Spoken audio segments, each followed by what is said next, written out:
কবি সুবোধ সরকারের রূপম। রূপমকে একটা চাকরি দিন। এমএ পাস, বাবা নেই, আছে প্রেমিকা, সে আর 2-1 মাস দেখবে। তারপর নদীর এপার থেকে নদীর ওপারে গিয়ে বলবে, রূপম আজ চলি, তোমাকে মনে থাকবে চিরদিন। রূপমকে একটা চাকরি দিন, যে কোনো কাজ, পিয়নের কাজ হলেও চলবে। তমালবাবু ফোন তুললেন। ফোনের অন্য প্রান্তে যারা কথা বললেন তাদের যেহেতু দেখা যায় না, সুতরাং তারা দূর্গে। তমালবাবু মামাকে বললেন, রূপমের একটা চাকরি দরকার। মামা বললেন কাকাকে, কাকা বললেন জ্যাঠাকে, জ্যাঠা বললেন বাতাসকে। মানুষ জানলে একরকম, কিন্তু বাতাস জানলে প্রথমেই ছুটে যাবে দক্ষিণে। সে বলবে দক্ষিণের অরণ্যকে, অরণ্য বলবে আগুনকে। আগুন গেল আলিমুদ্দিন স্ট্রিটে, আলিমুদ্দিন ছুটল নদীকে বলার জন্য। নদী এসে আছড়ে পড়ল উপকূলে, আর সমুদ্র হিমাচল বলে উঠল, রূপমকে একটা চাকরি দাও। এমএ পাশ করে বসে আছে ছেলেটা। কয়েক মাস বাদের ঘটনা। আমি বাড়ি ফিরছিলাম সন্ধেবেলায়। গলির মোড়ে 7-8 জনের জটলা দেখে থমকে দাঁড়ালাম। জল থেকে সদ্য তুলে আনা রূপমের ডেড বডি, সারা গায়ে ঘাস, খড়কুটো, হাতের মুঠোয় ধরে থাকা একটা 1 টাকার কয়েন। পাবলিক বুথ থেকে কাউকে ফোন করতে চেয়েছিল রূপম। ভারত সরকারের 1 টাকা কয়েনের দিকে আমার চোখ। সারা গায়ে সবুজ ঘাস, ঘাস নয় অক্ষর। এমএ পাশ করতে একটা ছেলেকে যত অক্ষর পড়তে হয়, সেই সমস্ত ব্যর্থ অক্ষর ওর গায়ে লেগে আছে। একটা ছেলেকে কেন আপনারা এমএ পড়ান? কোন আহ্লাদে 8খানা বিশ্ববিদ্যালয় বানিয়েছেন? তুলে দিন। এই কথাগুলো বলবো বলে ফোন তুললাম পবিত্র সরকারের। ফোন বেজে উঠল, ফোন বেজে চলল, ফোন বেজেই চলল। 20 বছর ধরে এই ফোন বেজে চলেছে, আরও 20 বছর বাজবে। বাতাস বলেছে অরণ্যকে, অরণ্য চলেছে নদীর দিকে। নদী উপকূল থেকে আছড়ে পড়ে বলল, রূপমকে একটা চাকরি দিন। কি রূপম? রূপম আচার্য, বয়স 26, এমএ পাস, বাদিকের গালে একটা কাঁটা দাগ আছে।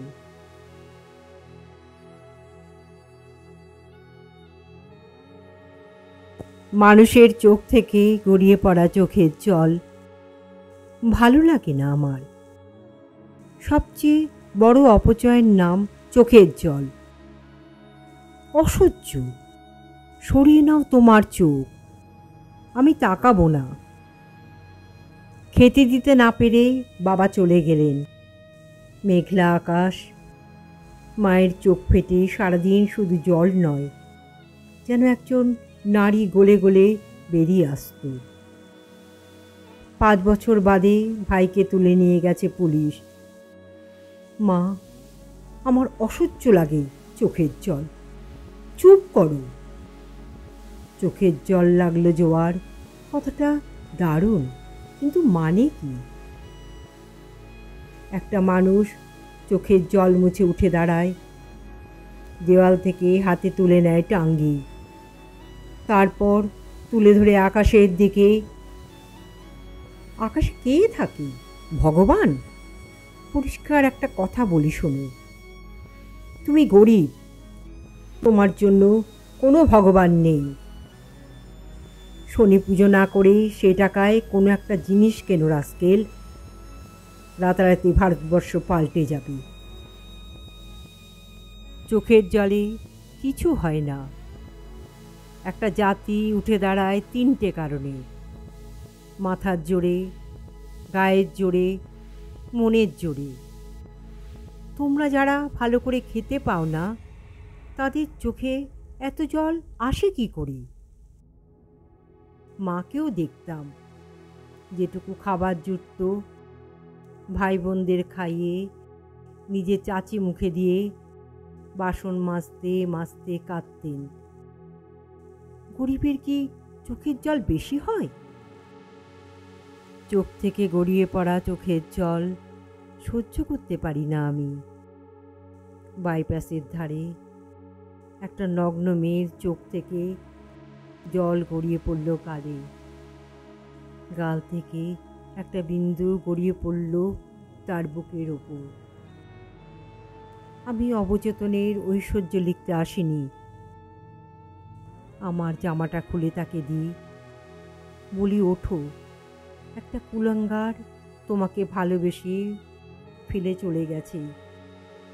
তার জন্য তোমার জীবন শেষ হয়ে যেতে পারে না। একটা জাতি উঠে দাঁড়ায়, একটা মানুষ উঠে দাঁড়ায় পরিষ্কার তিনটে কারণে। দরকার যে কোনো একটা জোর, হয় গায়ের, নয় মাথার, নয় মনের। তাজ বেঙ্গলের উল্টো দিকে মাঝরাতে একটি বালক হাঁটুতে মুখ গুজে কাঁদছে। এই শালা, কাঁদছিস কেন রে? ছুটে গিয়ে ভেতরে ঢুকে কামড়ে দিতে পারিস না?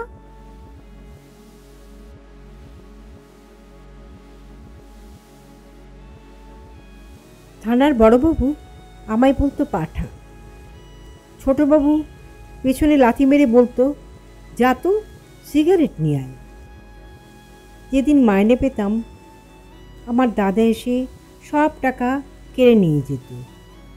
আর তোমার সঙ্গে আমার 15 বছর বয়সে বিয়ে হলো। একদিনও আমায় ভালোবাসলে না, আদর করলে না, গোলাপ টোলাপ না। আমার রাইফেল দেখতে খুব ভালো লাগতো। কি লম্বা, মুখটা ছোঁচালো, গুড়ুম গুড়ুম। ভয় লাগতো, ভালোও লাগতো।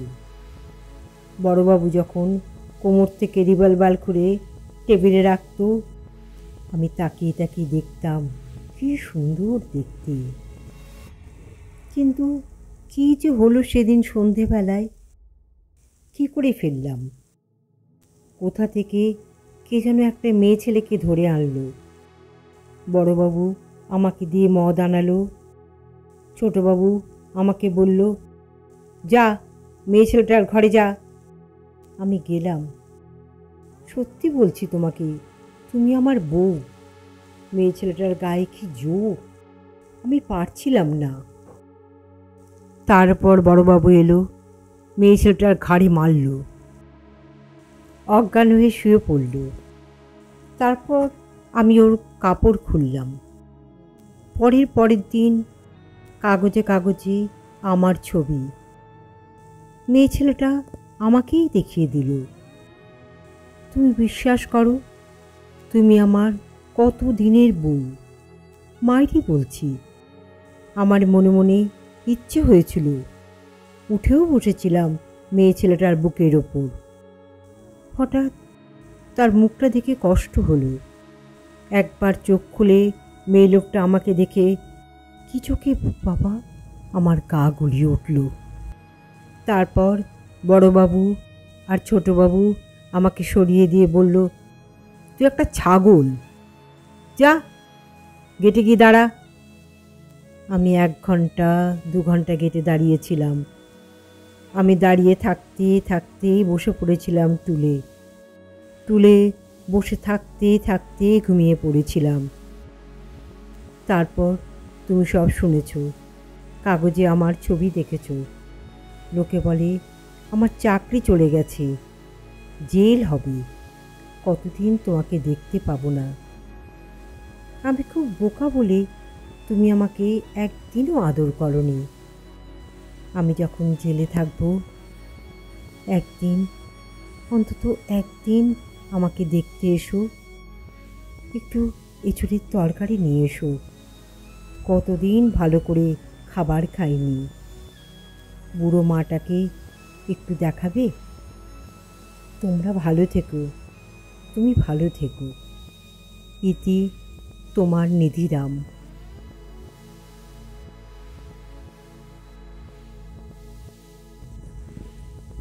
পলাশপুর থেকে পড়তে আসা ছেলেটির গলায় তুলসীর মালা। প্রথম ক্লাসের পর জিন্স পরা একটি মেয়ের সে কি হাসি! রাতে ছেলেটি চিঠি লিখল, শ্রী চরণেশু মা, আমি ভালোভাবে হোস্টেলে উঠিলাম, কিন্তু তুলসীর মালা খুলিয়া রাখিয়াছি। এক সপ্তাহ বাদে জিন্স পরা মেয়েটি ছেলেটির 4টে বোতাম এক টানে ছেড়ে দিয়ে বলল, এই যে গত শতাব্দীর জামা। আবার সেই হাসি। রাতে লিখল, শ্রী চরণেশু মা, কিছু টাকা প্রয়োজন, নতুন জামা কিনিতে হইবে। অফ পিরিয়ডে তৈলক্যনাথের ডমরুচরিত পড়ছিল। ওটা কেড়ে নিয়ে একটা পেপার ব্যাগ ধরিয়ে মেয়েটি হাসতে হাসতে চলে গেল। পলাশপুরের ছেলেটি এই প্রথম মেয়েটিকে দেখল, একটি মেয়ের চলে যাওয়া দেখল। রাত্রে চিঠি, শ্রী চরণসীমা, আমি হ্যারাল্ড রবিন্স পড়িতেছি। পলাশপুরে কি বৃষ্টি আসিতেছে? কতদিন বকফুল ভাজা খাই নাই।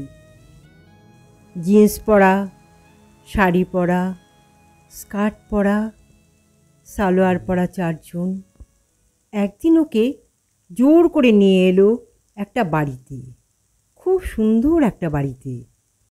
স্টিরিওতে বেজে উঠল গমগমে জ্যাজ, আফ্রিকান ড্রাম। পাশের বাড়ি থেকে 4 জন নর্থ স্টার এসে দাঁড়ালো। অন্ধকার করে শুরু হলো নাচ। এবার সবাইকে লগ্ন হতে হতে, পলাশপুর পলাশপুর কামান, আমি আমি টাচ মি হেয়ার।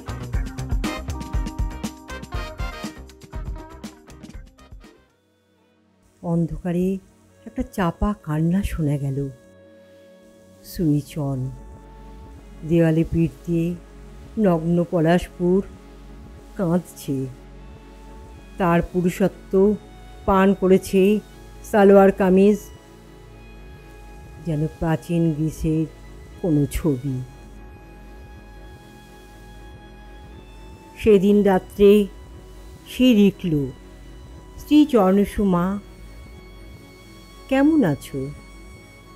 আমি আজ তোমার জন্য কাঁদিতেছিলাম। গ্রীষ্মের ছুটিতে বাড়ি যাইব না। অনেক গ্রন্থ এখনো পড়া হয় নাই। পলাশপুর, আমিও তোমার মতো গ্রামের ছেলে। তুমি পড়তে এসেছো, আমি পড়াতে। তোমার মতো আমিও আমার মাকে লিখি, শ্রী চরণেশু মা, টাকা পাঠাইলাম, ঠিকমতো ওষুধ কিনিও। গ্রীষ্মের ছুটিতে বাড়ি ফেরা সম্ভব নয়, এখনো অনেক গ্রন্থ পড়া হয় নাই।